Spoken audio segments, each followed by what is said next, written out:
আসসালামু আলাইকুম।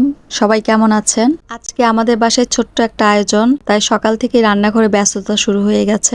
আজ একসাথে কয়েকটা আইটেম রান্না হচ্ছে। মেনুতে আছে চিকেন রোস্ট, গরুর মাংস আর শেষে থাকবে সেমাই আর পায়েস।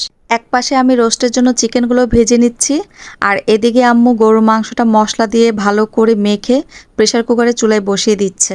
এক চুলায় চলছে চিকেন ভাজা আর আরেক চুলায় চলছে গরুর মাংস রান্না। ধীরে ধীরে মশলার সঙ্গে মাংসটা কষানো হচ্ছে। রান্নাঘর জুড়ে যে ঘ্রাণ ছড়িয়ে পড়েছে সেটা সত্যি বলে বোঝানো যাবে না। রোস্টের চিকেনগুলো একটু সময় নিয়ে ভাজতে হয়, কারণ সুন্দর করে ভাজা হলে দেখতেও যেমন সুন্দর লাগে, খেতেও কিন্তু খুব মজা হয়। আর এই কাজটাই আমাকে হেল্প করছে আমার ছোট ভাই। তবে ওর কাজের চেয়ে ওর প্রস্তুতি দেখেই আমি বেশি অবাক। তেল ছিটে গায়ে না লাগে তাই সে হেলমেট পরে এসেছে। আমি তো প্রথমে হেসেই ফেলেছিলাম, তবে যাই বলেন আইডিয়াটা কিন্তু একেবারে খারাপ না। নিরাপত্তা আগে, তারপর রান্না।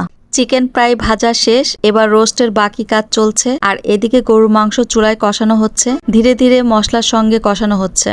একসাথে কয়েকটা রান্না করতে গেলে কাজ একটু বেশি হয় ঠিকই, কিন্তু সবাই মিলে করলে তেমন একটা বুঝতেই পারা যায় না। একজন একটা করছে, আরেকজন ওটা করছে, গল্পও হচ্ছে, কাজও এগোচ্ছে। আমার কাছে এই ব্যাপারগুলোই সবচেয়ে ভালো লাগে। আর এই তো এদিকে আমি রোস্টের মশলা ভালো করে কষিয়ে নিচ্ছি। সব প্রয়োজনীয় মশলা দিয়ে ধীরে ধীরে কষালে রোস্টের স্বাদটাই অন্যরকম হয়। রোস্টের ক্ষেত্রে আমার মনে হয় এই স্টেপটাই সবচেয়ে গুরুত্বপূর্ণ। মশলা যত সুন্দর করে কষানো হবে, রোস্টের রং আর স্বাদ দুটোই তত ভালো হবে। তাই এখানে একদম তাড়াহুড়া করা যাবে না। আর গরুর মাংসটাও প্রেসার কুকারে সুন্দরভাবে রান্না হচ্ছে।